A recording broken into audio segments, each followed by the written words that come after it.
This episode of the New Hampshire Business Show is sponsored by Everlasting Capital. If you're a small business and you need money and a bank won't give it to you, Everlasting Capital is here to help. In as quickly as a couple of days, you can have the funding your business needs for new equipment or anything else you're going to need the capital for. So submit your application today and see how they can help you out. Hello, everybody, and welcome back to the New Hampshire Business Show. My name is Chris Pastrana, and today we are here with Joanne Randall of Leap Year Marketing. How's it going? Great. How are you doing, Chris? I'm doing fantastic. Thanks for joining me today. Of course. My pleasure. Absolutely. So let's get this started off. Tell me a little bit about yourself and your history. Sure. Well, I started out working for myself quite a number of years ago with Leap Year Marketing, about the time that Facebook business pages became big, mainly because I was hosting a radio show at the time and I needed a way to promote it. And I got really good at Facebook. And then I ended up leaving the radio station I worked for, but I had made a pretty good impression with a lot of people as far as learning how to promote business on Facebook. And that's when their Facebook pages really came out and became a real tool for businesses. And I had a lot of people asking me for advice and asking me to train them. And so at the time, not only were there no majors at colleges or universities for social media, but there were no workshops, nothing. I learned everything by doing. In any workshops I did find, I already knew more than the people who were running the workshop. So I mentioned to my husband, I think this might be an opportunity. So I started Leap Year Marketing and I managed social media accounts for businesses. I did that for a few years. I kept my radio show going on my own independently. And then after a few years, I decided to expand my business, and I started a second business with a business partner, and that was Sprout for Business. And I recently sold that business back to the other partners. So in the meantime, in the last year or so, I published a children's book under Leap Year Marketing, and I do some marketing work still under Leap Year Marketing. Currently, I'm working at New England College in Henniker, New Hampshire, and I'm going to school here to get my MBA, and I got about a year and a half left of that. So that's what I've been doing in recent years. That's pretty cool. So, there's a lot there. Yeah. So, because I remember when I first got onto Facebook, if you want to talk social media for a minute here, I think I started my account in 2006. Yeah. Now, I don't know when business pages came around, because I remember that was is that around the same time? It was around there, more like 2007, 2008. It was in the middle of recession. So it was probably 2007, 2008. Okay, yeah. Oh, interesting. I'm saying that was a long time ago. Like, it doesn't feel like it because, I still feel kind of young. Yes. But that was, almost 15 years now. Wow. Yeah. It's pretty amazing how fast time flies and how quickly the technology has changed and adapted, as well as the desire for people to learn how to use it. So it's been very quick. And it was honestly challenging to stay up with all the changes because it seemed, now Facebook makes changes to their algorithm, it seems like weekly, but when it first came out, they were making changes maybe every 6 months or so, and it would just freak people out about, what happened? This used to look this way. Where is this now? And I would get phone calls and emails every time it happened because people had just gotten used to the layout and the algorithm and everything else. So they didn't know where else to turn because Facebook wasn't really giving out a lot of info about what they were doing. So I would learn what had changed and people would call me. And so it was nice to be in the right place at the right time. And now that we've moved on to a new era, things have certainly changed. But I still get calls, believe it or not, randomly from people who are having issues, especially with their business Facebook pages. They'll call me, have an issue, and they'll see if I can help them out. So it's nice. It's nice to be that expert. Yeah. For business people, because they get stuck. There's a reason they're in business, as a woodworker, because they want to do woodworking. They don't want to be on the computer. Yeah. And so it's nice to be able to be that resource for them to jump in and, take a tenth of the time to get it done for them, and so they can move on with their lives. Exactly. And that's actually a really good point where, people get into business to do what they love. But as you know, as a business owner, you have to do so many other things Yeah. that it just you kind of have to be able to specialize in all those other things, or you have to sub the workout, you know. So yeah, I Oh, it's definitely feel true. you on that one. Yeah, actually, one of the main points I used to make when I was on the radio years ago, when I was interviewing other business owners too, I would ask them, what types of things do you sub out? Because you can't do it all. And quite frankly, most of the time, the answer was bookkeeper to Yep. start with and taxes. But then also, you'd be surprised. I had a number of people tell me that they would hire a housekeeper because they spent so many hours working. By the time they get home, you're tired and you want to just be able to relax and focus on growing your business. So having a housekeeper, someone to just maintain your home for you during the week, makes your life so much easier. When you actually get downtime on the weekends, you're not running around cleaning your house and doing Yeah. all that stuff. So subbing out is one of the best things you can do as a business owner. Yeah, because you get to amplify where your energy needs to go, Mhm. and kind of control that. So yeah, it's definitely pretty useful. Yeah. Cool. Plus recovery time. You need that downtime as a Yeah, business owner to yeah, it's just pretty important. chill and let your brain relax for a little while. Yeah, definitely. Cool. So let's get into leap year marketing a bit. Sure. You mentioned your book that you put out, a children's book. I did. That's one of the main focuses I've been working on over the last year. I never really had an intention of writing a children's book. Um, it sort of just kind of happened by accident. My son, who just turned 10 in December, when he was about 4, I was putting him to bed and he wanted a story, make up a story instead of reading a book. And Mm-hmm. so I came up with a story about a turtle named Largo who had trouble because all his friends got to play longer. He had to leave the playground earlier so he could get home on time. And it was a real bummer for him. And as he was walking home, all his friends would run by him and no one wanted to walk with him until he saw his friend Shelby, who was also a turtle, on the path, and she was having the same problem. So they decided to walk home together. And they were trying to figure out, it's really tough being a turtle, and there's nothing you can do about it. So why were we made like this? It doesn't seem fair. And so, without giving the whole story away, Shelby and Largo walk home together, and they get to experience something together on their walk home that they see that no one else got to see because they were in a hurry to get home. And so Shelby and Largo look at each other and say, wow, maybe there really is a reason why we were made to be slow. And it made them laugh because how ironic is that for a turtle? And so the book, basically what happened was I put my son to bed and I said to myself, self, that sounds like a pretty good story. So I just typed it out and I Yeah. left it on my computer literally for almost 5 years. Yeah. And then last year, between selling my business and starting my position at New England College, I had about a 4-month period of time where I wasn't working.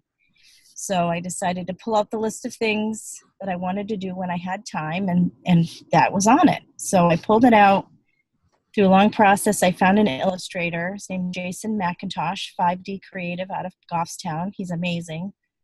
Okay. He and I clicked right away. He knew exactly what I was talking about, and we put the book together. It took about a year for all the illustrations to be complete and approved. But it's been published in September, and it's done really well as far as the self-published book goes. Yeah. We've sold a few hundred copies, so I feel good about that. And I've got a number of events that I've already done, reading to classrooms, reading to libraries, and I've got a lot lined up. So I get a chance to go out next week, for example, on Thursday, I believe it is, I'm going to the Abbott Downing School in Concord, reading to about 160 kids. Oh, So that'll be fun. yeah, it's fun. I love kids, and I grew up in a family of teachers, so I'm good with kids. And so it's been a lot of fun for me to go out and read to kids and just see their reaction to the story. But it's really about kids understanding that the thing that they think that is wrong with them, that's a big pain in their neck, is actually a gift. And if they just embrace it, they'll find that they're able to experience things in life that others can't because they have that gift. So it's been very good for me to see direct face-to-face reaction from kids as I'm reading them the story. It's been a lot of fun. Yesterday, I got to read to some high schoolers. which was Oh, interesting. Reading a kid's book to 18-year-olds in a creative writing class, but it went over really well. It was great. It was very well received. that's awesome. That's pretty cool. Yeah. Um, so I guess we'll get back into business now. You sent me the link to the Largo thing, and I wanted to talk about it because I think it's cool. I have 4 kids, so I definitely, like repping children whenever we can. I appreciate it. Well, it's Um, important. Kids need to hear that they're okay the way they are. yeah, So we have other stories on the way too, so that'll be fun. cool. There's something to look forward to. Yeah. So let's see. So you sold Sprout for Mhm. Businesses. You said a little bit ago. So where are we going with Leap Year Marketing? Like, I know we do a little bit of social media stuff. Just by looking at your website pretty quickly, I can see, you have marketing plans, consulting, a couple things like this. So what is it you guys like to focus on? Right now, a lot of the efforts that we're doing through Leap Year Marketing that are not book related Yeah. are things like blogging, Yeah. blogging for SEO. So we know how to blog properly so the blogs can get found through search. We also still do some social media for people. And I'm also a certified email marketing expert through Constant Contact. So we can create email marketing pieces for clients that really speak to the specific groups of people they're trying to reach through Okay. subject lines and content matter. But I've actually been doing a lot of consulting recently for people who are either starting a business, they want to map out a general market plan, or someone who's been in business a long time and they're getting ready to sell the business. So they're trying to prepare it and put it in the best position possible marketing wise. And then also the companies, that are still in midlife, who maybe they've grown to a point where they don't have a full-time marketing person and they've just got 1 or 2 people in the office trying to manage it, and they just want some direction. So it's easy for someone like me who's an outsider, who's not emotionally attached to the company, to understand, sort of do an analysis on their customers, who they are, why they use them as a business, what their needs are, and then look at the content that's being put out by the company, and analyze whether or not it's matching or not, and then make some suggestions on types of content. And sometimes the company will decide to hire me after that to do some of the content, sometimes not. That's okay too. It's actually always better if someone inside the company can do the content. If they're a good writer and they understand content marketing, it's always better because they have that direct perspective. Yeah. But if they don't have that person, or they don't have the experience or the time or the resources, sometimes it's actually better for a small business to hire that out. Of course, all the content is approved before it gets posted, or posted on their blog. And sometimes that just works out better. At least they're doing something consistent, which is part of the problem for small businesses. Yeah. Having the time to be consistent can be challenging. So hiring somebody to do it keeps it on track. So it depends on where the business is in their lifespan, what their goals are, what they're trying to do. But usually consulting is a good way of finding out if they don't know what their next steps are. It's a good way of finding out whether they can manage it in-house or if they want to sub it out to somebody else. Okay. So a lot of my audience is small businesses. Mm-hmm. I don't get a whole lot of big ones and stuff like that. So what should small businesses be doing to help their chances out right away? That's a great question. I actually get this a lot. I do workshops as well, and this is Yeah. actually a pretty common question. I would say if they're not already doing so, they should tap into the resource of their mailing list Mm-hmm. and do some email marketing. It's fairly inexpensive, very easy to use if you're familiar with the platform. The platforms that are out there are fairly simple, user friendly, and it reaches the people who are probably already customers or prospects. So it's a win-win for them. Yeah. The other thing that I would recommend, if they have the resources to do it, is to blog. Blogging is completely underrated and underused and not used properly by a lot of businesses. A blog, when it's posted to a company's website, actually becomes its own web page. So it has its own unique URL link. It has its own SEO. You can optimize a blog page just like you would optimize any other web page. It's very Mm. similar. So it helps a small business owner get found through searches. It helps their overall SEO by adding new and fresh content to their website. Google loves that. If you can create the best website ever and then not touch it for a year, and your rankings go right down the toilet because you're not doing anything new to your site. Blogging is a great way to add fresh content to your site on a regular basis. It shows Google that you're an active participant in your business. And it's, we've written blogs for people that have shown up in searches for chimney sweeps. You can type in, four reasons to add a chimney cap to my home or something like that. Yeah. If we've written a blog about it, that blog actually can show up in the search results and it will direct people to your website. So email marketing is the least expensive, fairly easy, super direct. Blogging helps your overall SEO, and it can help people, like, I don't know about you, but if I'm researching a company to use their services and I see they have a blog on their website, I look at it. I want to see, it helps me understand if they really are an expert in what they do. And if their last blog hasn't been posted, wasn't posted like till 3 years ago, then it shows me that they're not active in their marketing. And it sort of gives me an indication of how involved they are. Maybe Yeah. that's not fair, but it certainly leaves an impression with people. So blogging on your site has a lot of good benefits to it. And then social media it's fairly easy. It's cheap unless you're going to advertise, but you still need to know what you're doing on there. The content needs to match what you're doing elsewhere in your business, which is why a marketing plan is so important. Yeah. Those three things I call them the three pillars of content marketing: email marketing, social media, and blogging. And businesses can, I've had clients who have hired me to do just one of those three because they were already doing the other two. Totally fine. It's like I said, it's better if the content can be produced by someone inside the business, and maybe even just supported by a third party. But those three things are common. Potential clients are used to being reached through email and social media.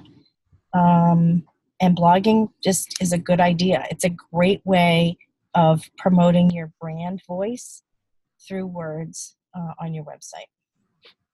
Okay. Pretty cool. Awesome. So that's a good little bit for the audience there. So where do we plan on taking everything in the future? I know you said you have a couple books lined up. You're working on your MBA, you said? I am. I'm working on my MBA in strategic leadership here at New England College. And the reason for that is because down the road a bit, I want to be able to teach at the college level. So Mm-hmm. in order to do that, you need your master's degree, and that's why I'm working here. This is a great place to work. It's a great place to go to school for your master's, but also undergrad. I actually work in undergrad admission, and I'm really impressed by the school. My daughter is actually going to be attending here in the fall, which is amazing. So for the next couple years, I'm going to be focusing on finishing up my MBA.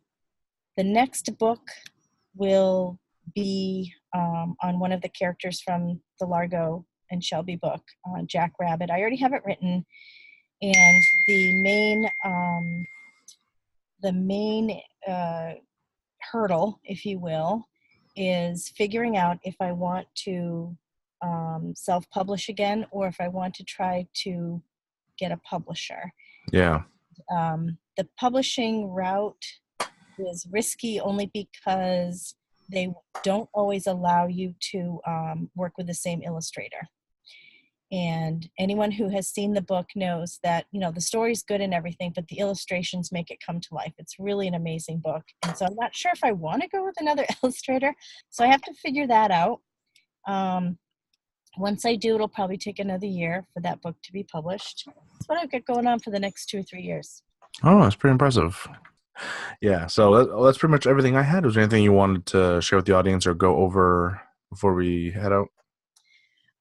No, if you're a parent or a teacher or work in a library and you're interested in having me come to your location to read to the kids, you can actually just drop me a line, Joanne at leapyearmarketing.com, and I'll send you a link for a form, and then I'll get back to you. And I'd love to come and read to the kids and get your feedback. I also have a teacher's guide that I put together for follow-up in case the teachers would like to continue with the story after I read.